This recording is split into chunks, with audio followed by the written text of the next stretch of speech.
Okay. Hello and welcome back to One Voice Radio Media. Today we're doing, I think for the first time, a one-on-one interview. Yeah. You've seen the ones on the wall, haven't you? Yeah, I've seen the ones you've done as a team, As a team, but as a one-to-one interview, I think this may be the first, so congratulations. Oh, thank you. Would you like to introduce yourself? Yeah. Hello, I'm Joe. I'm one of the... You're new here in the radio I'm brand group. new here at the radio. I absolutely love it. These guys make it all fun. And one of my interests, and I think the interest you're going to interview me on, is I do train spotting. Now, if you don't know what train spotting is, it's basically a hobby you can do with a notebook, camera, video camera, whatever. Anything you've got really.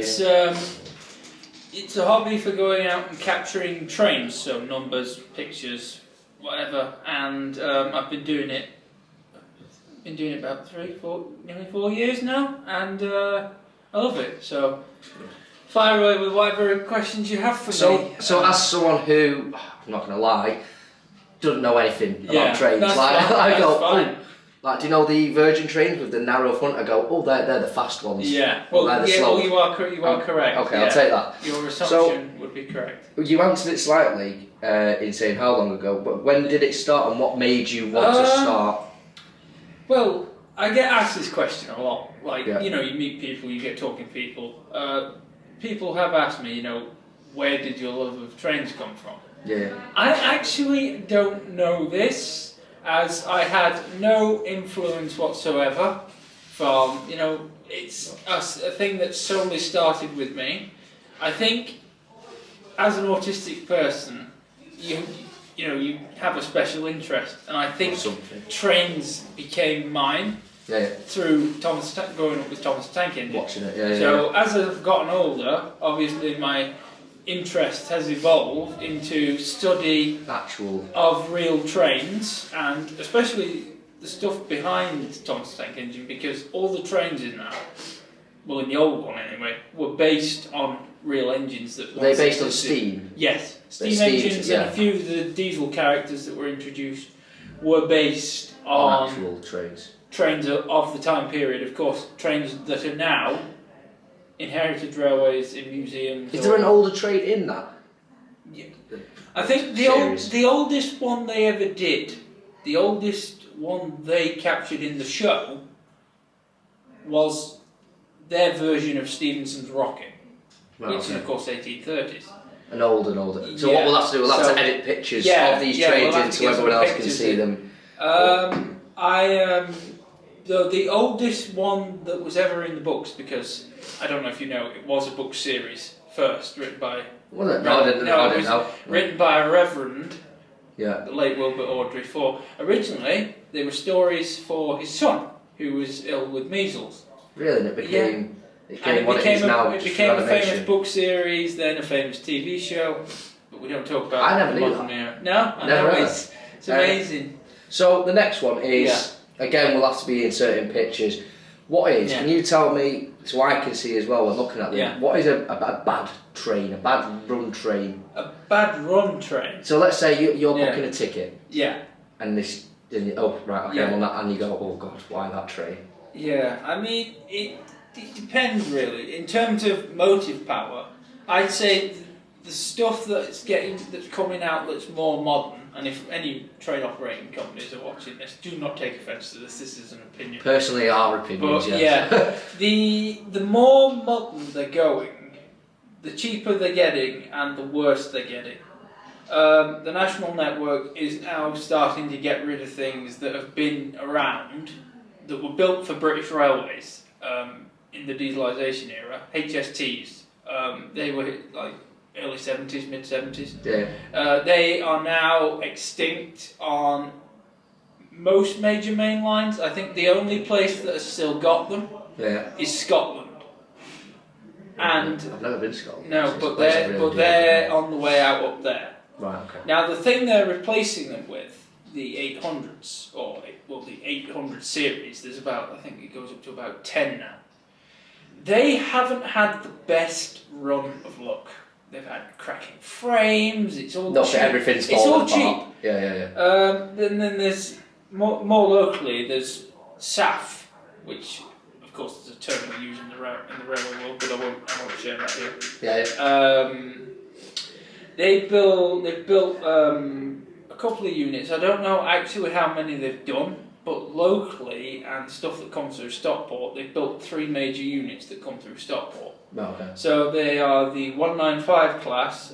I think they're. Are these visually different? Yeah, they're visually different. Visually. Obviously, I'll get some pictures of. Yeah. Look. 195s. They're for Northern. They're not very comfortable inside. No. As I say, as a train spotter, I do travel on trains. On the trains, yeah. Yeah. They're not comfortable. The seats, like this seat, is comfier. It's a brand new chair actually. Yeah, so I hope this seat is comfier than a seat on 195. It's Which you wouldn't expect that. It's like it's cushioned, but it's like it can feel probably like this table would. Yeah, it's too firm. The 197s, which are for Wales, exclusively for all trains to Wales. Obviously, you get Welsh trains coming up here. Yeah. Doing the trips. They are visually interesting because the front of them, they look like one of the older units would. Which we can put a picture in. But they're new, and I've never actually been on one of them, and I was a bit funny with them at first. Yeah. Because again, they have the same sort of similar things with SAF. When you put your brakes on, it sounds like there's no brakes. It's like squealing metal. Oh, it's horrible. So it goes through that.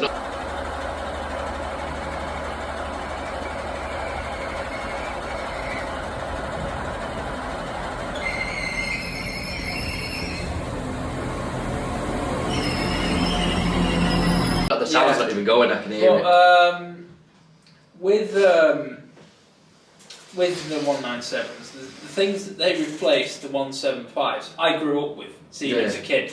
So obviously to see them disappearing is probably how rail enthusiasts that are a lot older than me felt when steam was going, when diesel locos like the 37s, 47s were being sidelined in favour of every generation going through one of their own losses on the train. I think eventually, there's going to be, we're going to feel that again with the Virgin Pendolinos because, they've got very much a good hold on the West Coast main line and the line to Manchester. I wonder the day that it'll ever happen where we don't actually have a track. This is quite far into the future, where it's all based on... just like hover trains, like Back to the Future. I don't even want to say it. It seems so far away, but it might not even be. I mean, I think personally, if that ever happens, I'd never film again. I think the moment... The day the camera goes down. Yeah, the day, if I lived long enough for that. Yeah, it's got to be far into the future, that I think. Yeah, the day that happened, if trains ended up looking like something out of Back to the Future, I think I would then go, okay. Yeah, no, I'm done. That's it. Yeah. I'd retire. I'd retire. But so about that then, on these, because we've just gone over trains that you're not keen on, not necessarily don't like, but you're not keen on. What is a good train? How long have you got? One that's been pick one specific train that's been built. I can pick you one from each category because everyone has their own opinions. Yeah. Everyone has their own favourite. I meet people who don't agree with some of my favourites, but each their own. My favourite steam engine, and probably the only one that really homes in for me whenever I see it, I have to absolutely go and see it wherever it is. I don't care. I will try and get there. Is it a rare sighting, and is it not one that's... Well, it can be considered rare. Yeah. But it's one of the most popular ones in the country. It's former number 4472 Flying Scotsman. Picture. Yeah, picture. Yeah, or I can always email you a clip. Yeah. Flying Scotsman, it's currently the oldest engine on the main line. Mainline certified. It's not the oldest preserved engine in the country. There are far older engines than Flying Scotsman. But it is the oldest one currently that's mainline registered. Okay. It's because nowadays you've got to go through all certificates and stuff. Boiler certificate's got to be up to date. its running certificate's got to be up to date, it's got to Everything pass has to be, external inspectors before it can get a mainline licence. Now that will last a certain number of years. I don't know how long exactly. So you don't even want to think about the day where it's... No. The beauty of it is before its centenary last year, because it was 100 last year, it underwent some boiler work. So its mainline certificate, and I think its boiler, has now been extended to 29. Oh. So it will be out. Yeah, it will be out on the main for a bit, basically for as long as it can be. Possibly. And then I think it's going to finish off in the heritage sector. So it's going to go around touring heritage railways again, Nice. which So it did for its last run. Yeah, but I think if I was certainly a fly on the wall in the National Railway Museum, because it's part of the National Collection of Preserved Engines, I would not be pulling that thing from service, because how much money it would have made them, because heritage railways have to pay to hire it to come to their events and their galas. And it's a good valid point, actually. Yeah, and then can make off it. The mainline touring companies also have to hire it off of the NRM, which naturally, that's going to bring in a lot of revenue. So it may be 101. People may say it's a flying money pit because it did bankrupt 3 owners before the National Railway Museum. But I'm not one of these mad fans, and this is one thing I will touch on. People trespassing on the line just for a picture. Putting your own life in risk. What, like going on to... Yeah. And going to another side to... Yeah, going over onto the track side. Yeah, no, that's You'd never do that. I'm not one of these. And my opinion of that is that gives us Trainspotters a bad name. But also to other Trainspotters, people who like Flying Scotsman are seen as madmen. Every community's got a bad section of the group, which it shouldn't always be aimed on. For me, Flying Scotsman is my favourite because of these reasons. It was the first recorded to go 100 mile an hour. There is a big argument about that because there is an engine that I think did it just before, but there's a big dispute on that and it's never been proven. It's the last surviving of its design. Basically, there's nothing else like it anywhere in the world. All its classmates were slated for scrap. The oldest of the class, which was built for the LNER's preceding railway, the Great Northern, in 1922, wasn't even scrapped in original form. It had been rebuilt. Can you buy scrap? So let's say you loved a train, could you buy scrap after it's done? There were people that did that. Bought scrap? There was a scrapyard in Barry Island in Wales. Right, Di Woodham, the guy, I think he called on it. I think he's not around anymore, but he saved as many engines as he could from British Railways because he got on the deal, because it was good money, because they were getting rid of track, locomotives, wagons, coaches, anything to modernise the net. Obviously now, you'd look at the network now and it's a lot more modern than it was, say, 60s, 70s. Totally different. But there was good money in it, and a lot of heritage lines started out from gangs of lads, young lads like us, going out, ganging together and buying an engine. Of course, now they'd probably be worth treble the amount, not even that more. But so that was a possible thing to do back in the day. So it was thanks to Alan Pegler and what was his name? William McAlpine and Dr. Tony Marchington. Right, we'll move on. Obviously, on Thursdays you've got other days where we can do full scripts, but I wanted to cover other things that you do in spare time or things that you have coming up.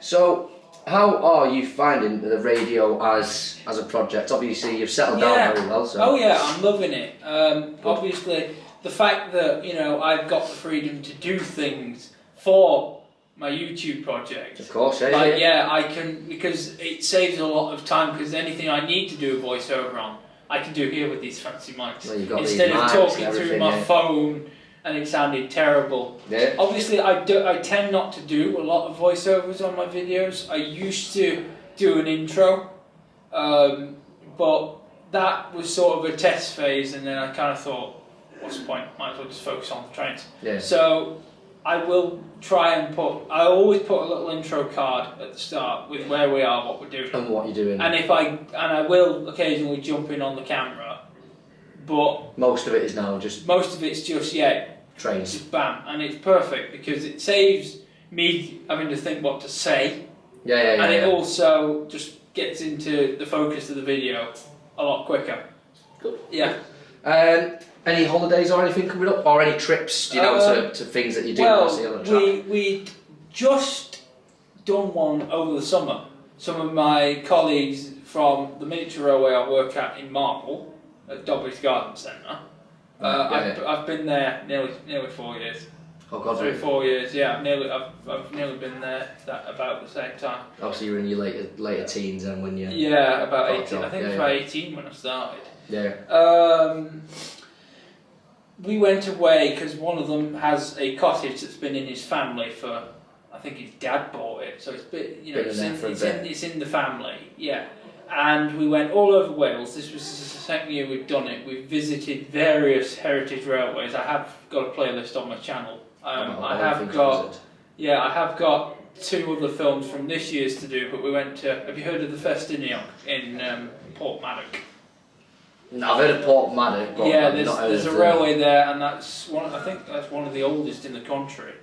They used to take slate. Can you tell the difference between like a track that is... You can. 100 years old compared to a new... looking at the Festiniog, you probably couldn't tell that it was as old as it is. As it is. But the line's history, if you read up on the line's history... How long are you talking? I think it was about 1880. Oh God. Maybe a bit older than that. But they used to bring slate down from Festiniog, like the mountains in Festiniog. Now they'd work it with horses originally. I know. That's how a lot of railways started, as plateways, where horses would pull wagons. Wagons across. Yeah, an invention of... Well, it was like how the trams started. Horses would pull trams. Yeah. But then, of course, the line was then, the clearances were then made as better as they could be for steam engines. So what would happen was they'd run the steam engines in one direction up the line, and then the wagons would be gravity worked with brakemen sitting on them to do the brakes for going around corners, down to the harbour at Portmaddock, then the slate would be unloaded. I never knew any of this. No, I know. I never knew any of this. I just thought one day they've gone... Yeah. Let's invent something called trains and let's make tracks for it. There's a whole background story. Like I say, I'd probably have to get a script together properly. Well, that's what I mean. You can always come in here on Mondays, which I think Thursdays, I will do because I'm already working on a script for something that I've revised about 3 times. I think this will be the 3rd time I've done it. But no, I would gladly sit in here. I mean, I'd even sit in here with a group and just tell them. And there is a few people in the radio. Not 200% sure about your days, but there is people in the radio that I do have an interest in trains. Yeah. I've got pictures on trains. Yeah, well, I think that would be good. Tune if they can listen to it. Yeah. Right, I'll end it off with the final question. Yeah. Which is, have you got any questions you've ever wanted to ask me? Have I got any questions I've ever wanted to ask? Don't feel like you do need to ask a question. I've got one. Go on. How many train journeys have you been on? I can probably count on one hand. Go on then. No, well, I've done Stockport to Manchester a few times, but not that many. So let's just put I've probably done that 4 times. I think I've gone there and back. And what did you think of the journey? Well, it's like 5 minutes. It's all right. I just stand up for it. I don't really sit down for them because it is literally 5 minutes and you're in Manchester. Get off. Yeah. I've done I'm pretty sure it was Blackpool. Blackpool. Yes. How was that? Because that's some different scenery going up there. I'm sat down and what I like is I like to walk in. Yeah. I like to see a carriage which is modern-ish. I've got a plug, I've got a nice long table, I've got a decent seat. Yeah. And that's all I look at. Yeah. And when I say, oh, here's the train coming up, because I don't know the name of the train. So, here's the. When I see what are them purple ones called? The very rectangular looking train. The East Midlands ones, I think you're thinking of, or the northern ones. I'll be upset if I get one of them. It will either be a 158, 156, or a 150. I mean, some of them have been refitted with mod cons. The 158s in Wales, where we work, because we did 2 days on the train, they've got chargers and things. So the train's actually charging your phone, which is helpful. Yeah, and normally when I see like a Virgin train, I'm like, oh yes, I've got a fast one. Well, yeah, they're not Virgin anymore, they're Avanti now. Oh, well, yeah, see, that's the last time, that's how much I go on trains. Though apparently Virgin is looking to make a comeback. And that was run by Richard Branson. Yeah, he did quite a decent job with Virgin. I've got a few clips, not much, because I was only getting into train spotting towards the end of Virgin trains. So I've got a couple of clips. I've got a few photos of the Pendolinos when they were in Virgin livery, and then I like to look at them then and look at the ones I've taken, like sort of when I really got into it about 2021 to like this year, of them in the green. Though I'd love, and I've seen a concept for this, I'd love them to bring back the classic, because this line was once operated by a company called the London, Midland and Scottish, and they had some streamlined engines in this gorgeous Crimson Lake with like yellowy gold bands. I'd like to see the return of that. I'd love that on a Pendolino, and I will try and find a picture of Duchess of Sutherland, who is preserved in that livery, in the casing. And then I can try and imagine it on... Yeah, then you can try and imagine it, but on a modern Pendolino, instead of looking at it and thinking... On an older. Yeah, and still picturing that, but yeah. That's been lovely. Yeah. As the first one-to-one interview. I know, it's been really good. I'm honoured, thank you. I think I've learned about 700 different things about trains. I could keep you here all day. I think I might need to re-watch it to understand more on trains. That's fine. Give you your homework now. We can go through... A list. Well, better still, you can go through my videos. No, definitely. No, thank you very much. Thank you. Cheers. Cheers.